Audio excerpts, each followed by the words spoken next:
Hai teman-teman, Assalamualaikum warahmatullahi wabarakatuh.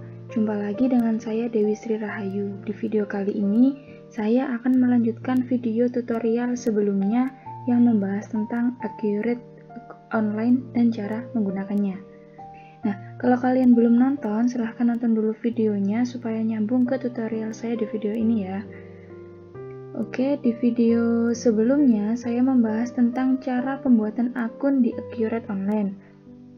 Kemudian menginput produk jasa apa saja yang ditawarkan dan transaksi penjualan.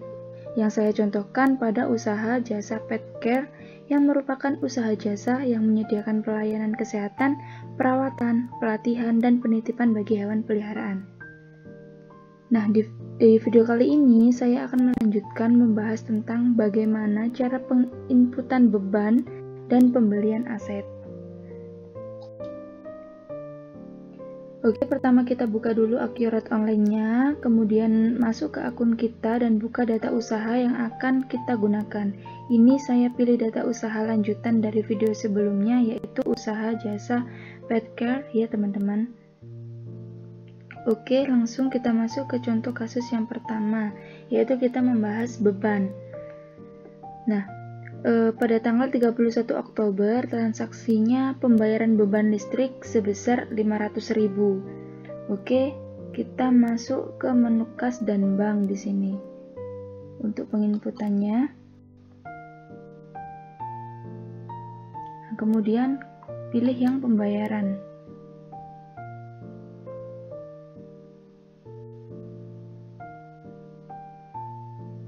Nah, satu, di sini pilih kas atau banknya.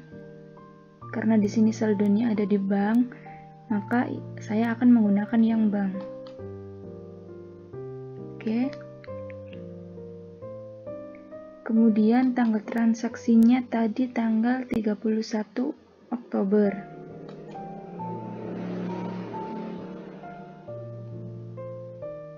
Kemudian pilih akun perkiraannya, yaitu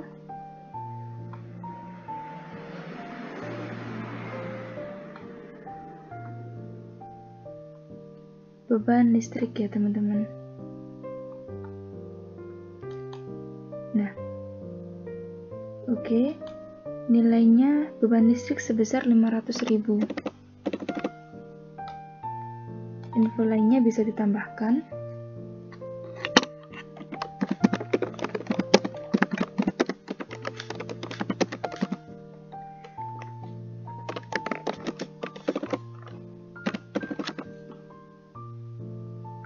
Klik lanjut. Nah, di sini kita pastikan dulu agar tidak salah input ya. Nilainya 500.000. Oke. Beban listrik tanggal 31 Oktober. Kalau dirasa sudah benar, kita langsung save aja. Simpan. Nah, oke. Kemudian cek di keseluruhan jurnal, sudah terinput atau belum. Daftar laporan, kemudian di keseluruhan jurnal.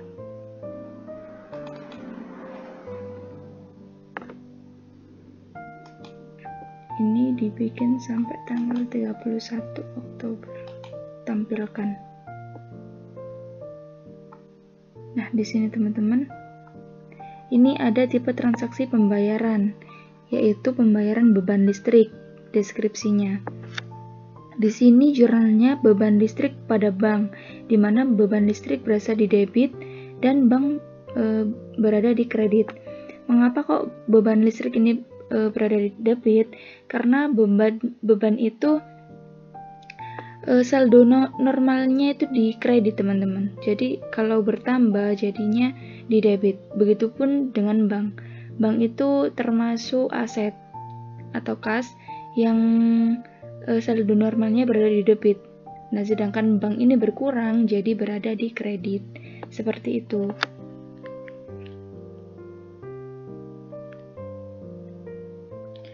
Oke, selain dicek di keseluruhan jurnal, kita juga bisa cek di laba rugi.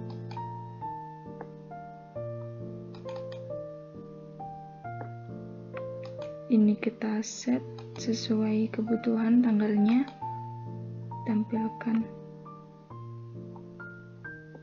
Nah, di sini bisa dilihat teman-teman, bebannya ini bertambah, yaitu beban listrik ya sebesar 500.000. Jumlah pendapatannya 800.000, kemudian bebannya 500.000, jadi laba bersihnya sebesar 300.000. Oke, ini kita close dulu.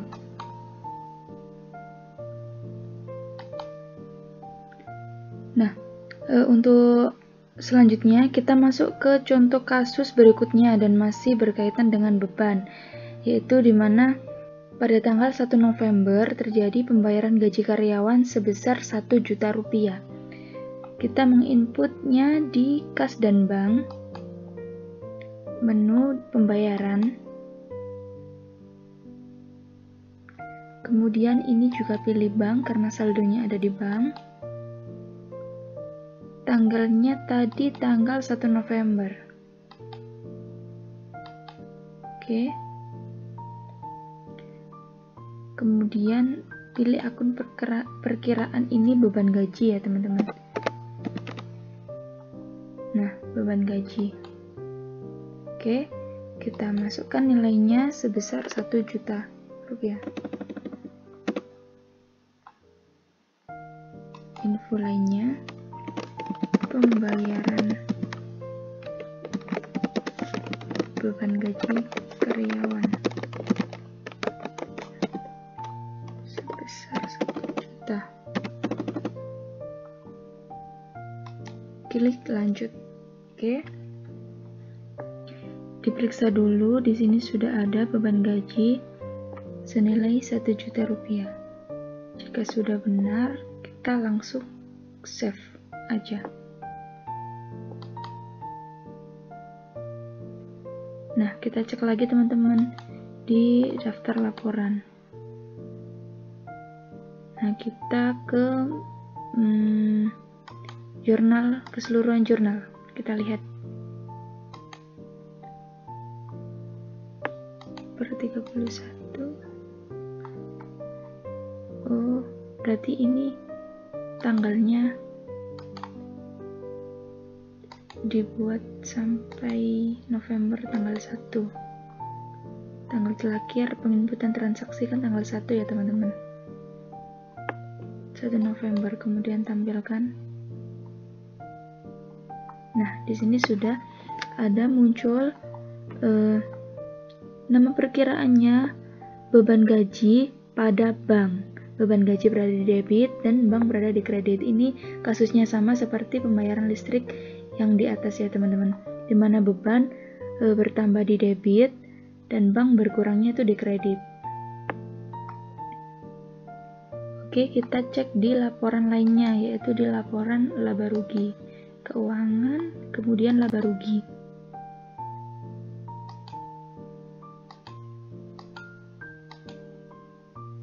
Nah, kita lihat di sini bisa dilihat laba bersihnya minus ya teman-teman, minus 700.000. Dan ini artinya rugi karena bebannya lebih besar daripada pendapatannya. Pendapatannya hanya 800.000 dan bebannya 1.500.000, berarti minus 700.000. Nah, kondisi-kondisi seperti ini sering terjadi terutama pada usaha baru maupun UMKM, karena mereka biasanya itu tidak melakukan pembukuan. Tapi kenapa kok masih bisa operasional mereka? Nah, karena biasanya secara tidak sadar mereka itu menggunakan modalnya untuk operasional, bukan dari hasil dari pendapatannya. Sehingga kalau tidak diperbaiki keuangannya, sehingga lama-lama itu rugi terus dan modalnya berkurang terus karena dipakai untuk operasional tersebut. Sehingga bisa jadi usahanya akan tutup atau bangkrut, seperti itu. Bisnis yang berhasil itu dilihat dari laporan laba ruginya. Jika pendapatannya lebih besar dan pengeluarannya lebih kecil daripada pendapatannya, seperti itu. Nah, untuk akuntan itu bukan hanya bisa input-input saja ya teman-teman, juga harus bisa membacanya. Nah, ini di laporan laba rugi per tanggal 1 Oktober sampai dengan 1 November, usaha Petcare ini hanya menghasilkan pendapatan sebesar 800.000 teman-teman. Sedangkan biaya yang dikeluarkan 1.500.000 sehingga menjadi rugi sebesar 700.000. Nah, kira-kira apa yang harus dilakukan agar positif atau profit atau laba? Apakah dengan promosi? Tapi promosi itu juga butuh biaya dan itu pun belum tentu berhasil. Jadi itu sepertinya bukan langkah yang efektif buat promosi. Jadi dalam kasus ini itu bisa dengan cara mengurangi beban biaya. Beban atau biaya maksudnya. Nah, biaya mana yang bisa dikurangi dari dua beban ini? Ini kan ada beban gaji dan beban listrik. Nah, kira-kira apa yang bisa dikurangi dari dua beban ini? Nah, sekarang saya akan menjelaskan mengenai penggolongan biaya atau macam-macam penggolongan biaya. Nah, yang pertama itu ada biaya tetap atau fixed cost.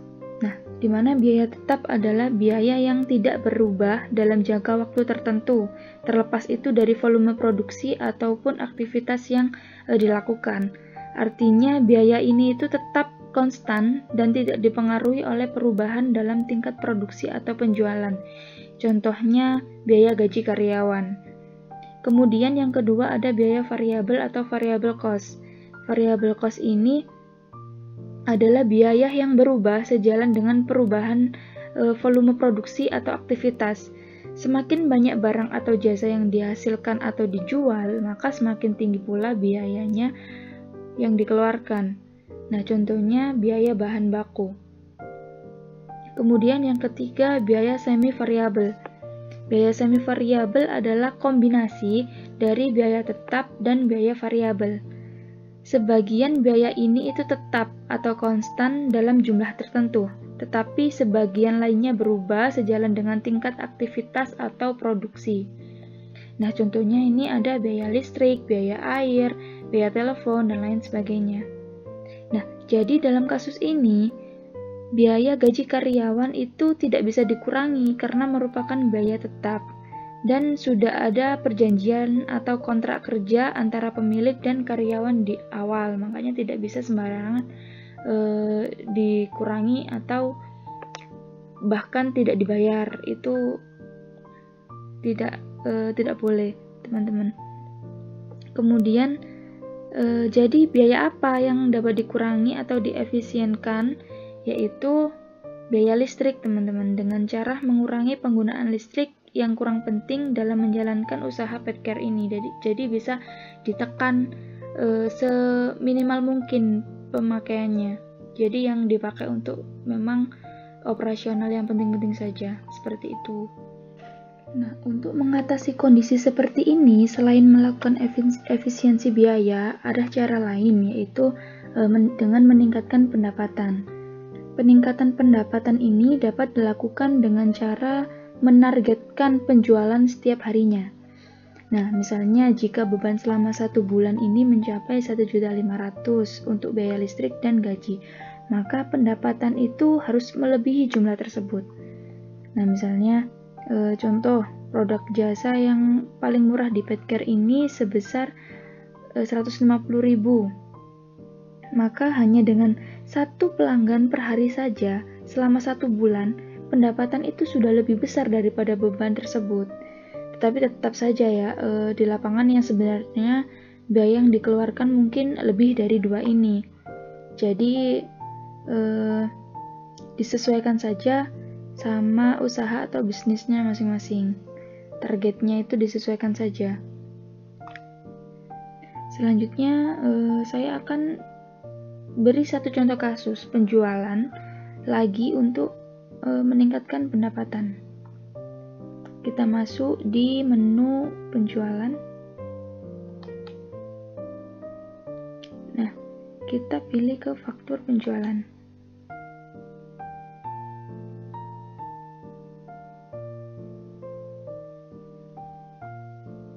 pelanggannya, misalkan namanya Devi.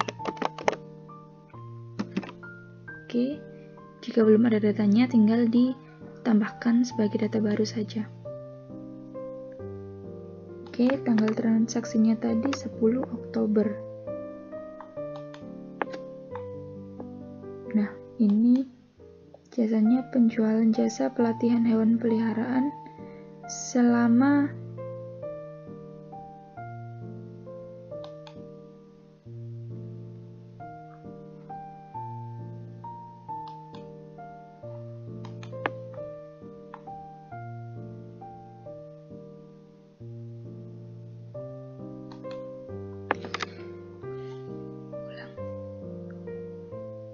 Oke, selanjutnya saya akan beri satu contoh kasus penjualan untuk meningkatkan pendapatan, yaitu pada tanggal 10 Oktober terdapat transaksi penjualan jasa pelatihan hewan peliharaan sebanyak 2 ekor sebesar 1 juta rupiah. Nah, kita masuk ke faktur penjualan ini, kemudian kita input nama customer atau pelanggannya, misal ini Devi. Nah, ini sudah ada datanya Devi, tinggal diklik aja. Kemudian tanggalnya tadi tanggal 10 Oktober. Nah, jasanya pelatihan hewan peliharaan.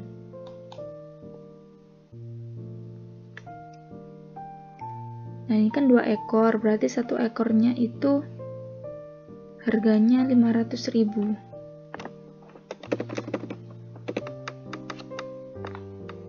Kuantitasnya 2 ekor. Nah, total harganya 1 juta.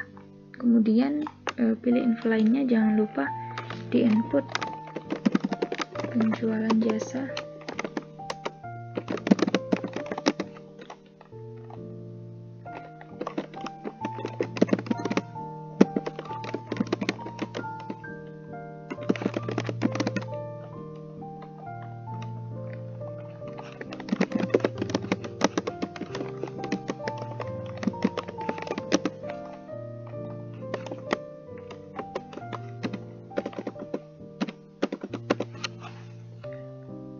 Sebesar 1 juta rupiah.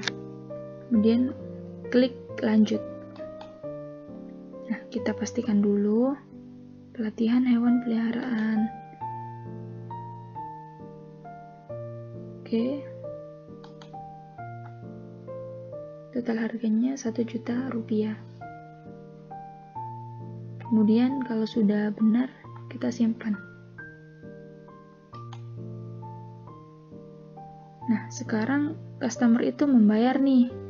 Kita jurnal di penerimaan penjualan.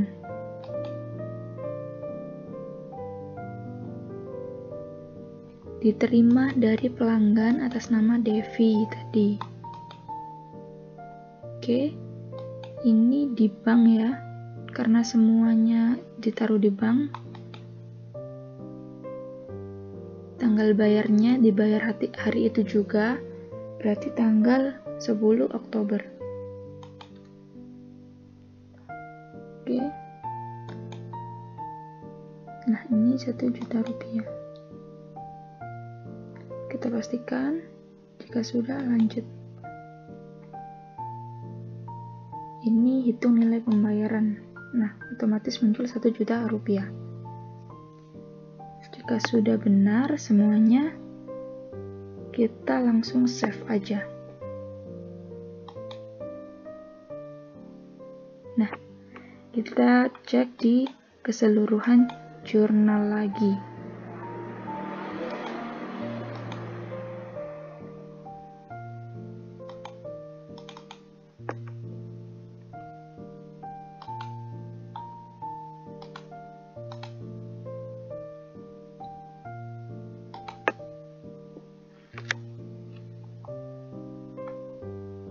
Oke, kita lihat tanggal 10 Oktober ada faktur penjualan.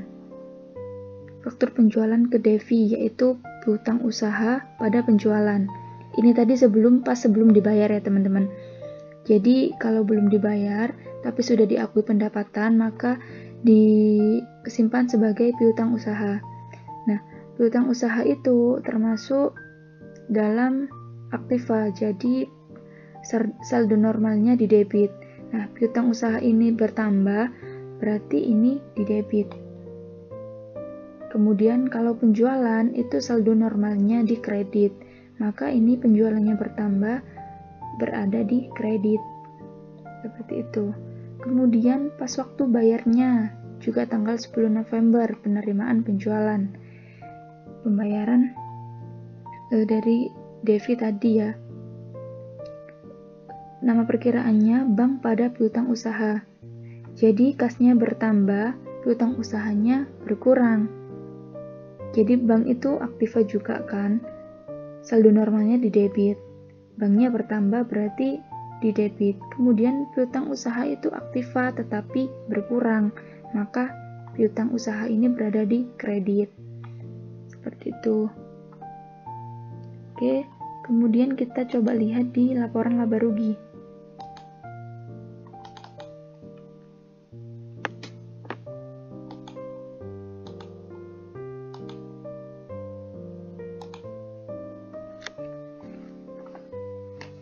Nah, bisa dilihat di sini, ini sudah tidak minus ya, karena ada peningkatan penjualan sebesar 1 juta rupiah tadi. Berarti total pendapatannya itu 1.800.000, sedangkan bebannya 1.500.000. Berarti di sini laba bersihnya sebesar 300.000. Baik, selanjutnya kita akan ke contoh kasus yang terakhir, yaitu tentang pembelian aset tetap.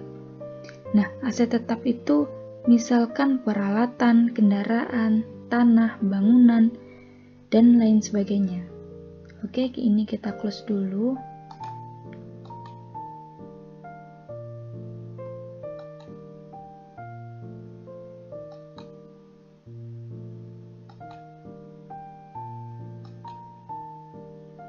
Nah, contoh kasusnya yaitu pada tanggal 12 Oktober terjadi pembelian peralatan berupa kandang atau tempat tidur kucing di Informa sebesar Rp1.500.000.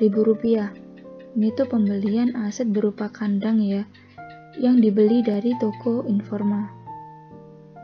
Kita menginputnya di pembelian, kemudian faktur pembelian.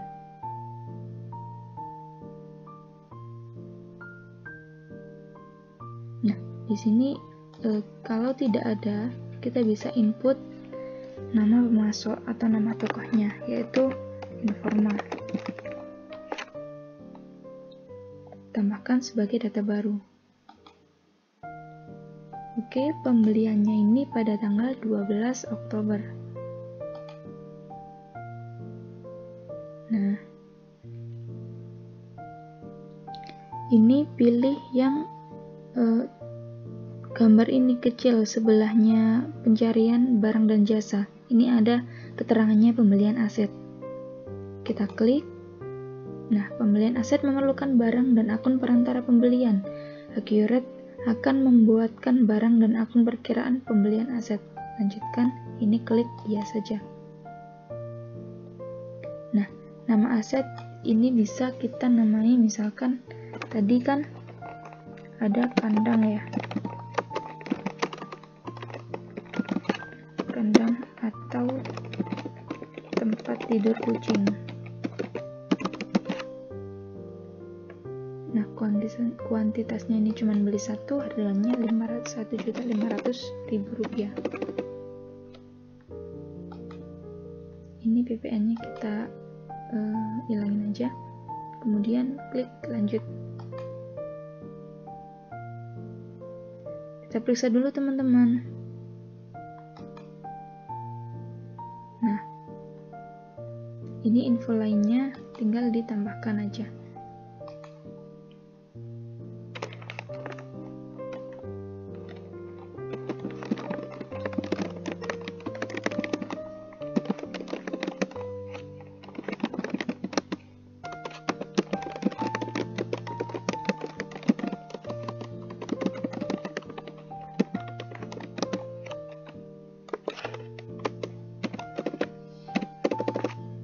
Kalau sudah, klik lanjut.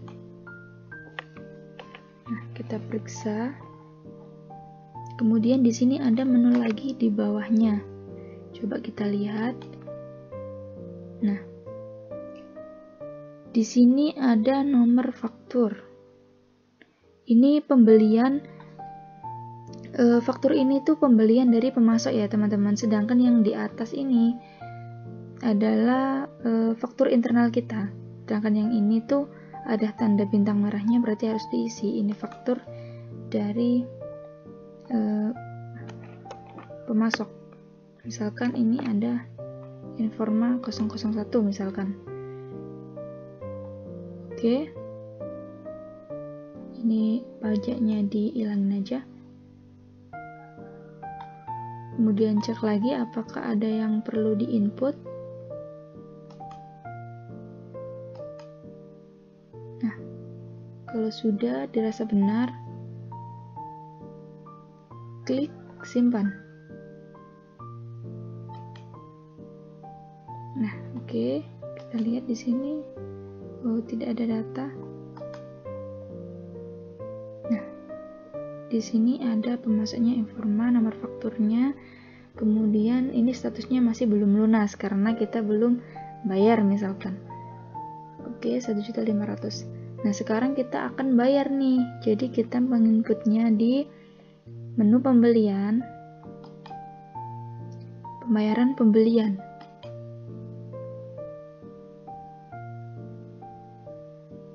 Oke, pembayaran ke Informa. Kita beli lewat bank karena semua uangnya ada di bank. Oke, tanggal bayarnya kita ini bisa jadi di hari itu juga ataupun 1 hari setelahnya ataupun berapa hari setelahnya. Ini tergantung. Ini saya ambil contoh sama harinya, tanggal 12 Oktober. Oke. Kemudian ini klik yang ambil. Nah, ini sudah ada faktur belum lunas sebesar 1.500.000. Kita klik lanjut aja. Nah, sudah muncul di sini nilai pembayarannya, hitung nilai pembayaran, klik di sini. Nah, ini sudah ada 1.500.000. Oke, jika sudah dicek dan dirasa sudah benar, kita langsung simpan, diklik simpan. Nah, ini pembelian sama pembayarannya sudah selesai teman-teman, tapi belum diakui aset. Caranya gimana agar supaya diakui? Kita harus pergi ke menu aset tetap. Kita ke aset tetap. Nah, ini di close saja yang sudah tidak dipakai. Nah, ini data baru di close aja, soalnya kita sudah punya draft di sini. Nah, ini ada muncul, tapi ini tuh masih draft, berarti belum fix sebagai aset tetap di usaha ini. Agar bisa resmi, ini diklik, ini didaftarkan ya. Nah, ini sudah dipastikan semuanya. Tanggal belinya 12, tanggal pakainya juga 12.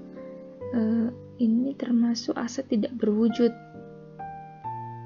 Ini berarti benar tidak disilang karena kandang itu termasuk aset yang berwujud. Ini akun aset perkiraannya karena kandang itu termasuk peralatan. Oke, ini kuantitasnya sudah terisi 1. Kemudian kita lihat menu-menu di bawahnya. Nah, kategori aset ini, nah, jika belum ada data yang cocok, kita input, yaitu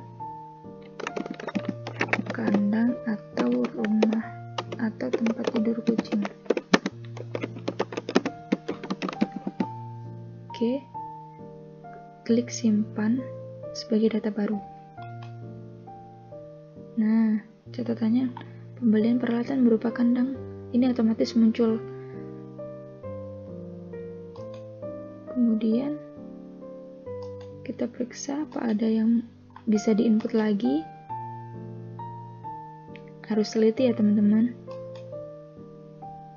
Kalau sudah tidak ada, kita klik simpan. Nah, jika sudah muncul checklist hijau seperti ini, berarti ini itu sudah diakui sebagai aset. Oke, kita cek dulu di daftar laporan. Kita coba lihat di neraca.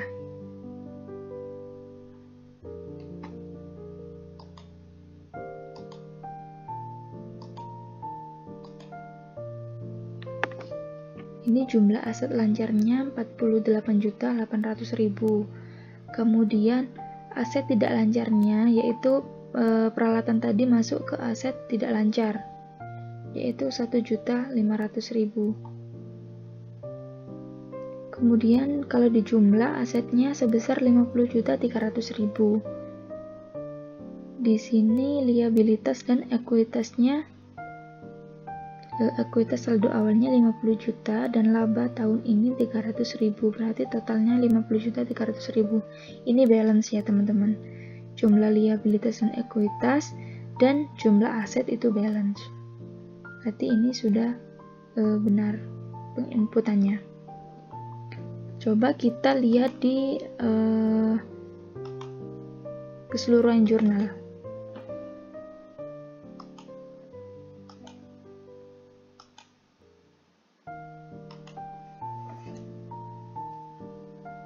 Nah, kita lihat pada tanggal 12 Oktober. Ini tipe transaksinya aset tetap, yaitu kandang atau tempat tidur kucing. Di sini nama perkiraannya peralatan pada pembelian aset. Di sini peralatan itu termasuk aset, yaitu bertambah, saldo normalnya ada di debit, berarti kalau bertambah juga di debit sebesar 1.500.000. Kemudian pembelian aset ini karena kasnya itu berkurang, maka berada di kredit. Kemudian yang ini faktur pembeliannya.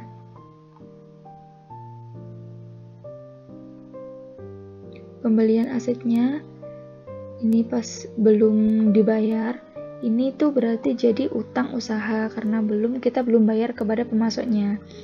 Nah, pembelian asetnya ini berada di debit karena utang, kita berada di kredit 1.500.000. Seperti itu. Tapi jika sudah dibayar, maka akan ayat jurnalnya seperti ini, peralatan pada pembelian aset, yaitu sebesar 1.500.000. Oke teman-teman, sampai di sini dulu tutorial dari saya. Semoga dapat membantu kalian para akuntan atau yang sedang membutuhkan tutorial ini. Sekian dari saya. Assalamualaikum warahmatullahi wabarakatuh. Sampai ketemu di video-video berikutnya.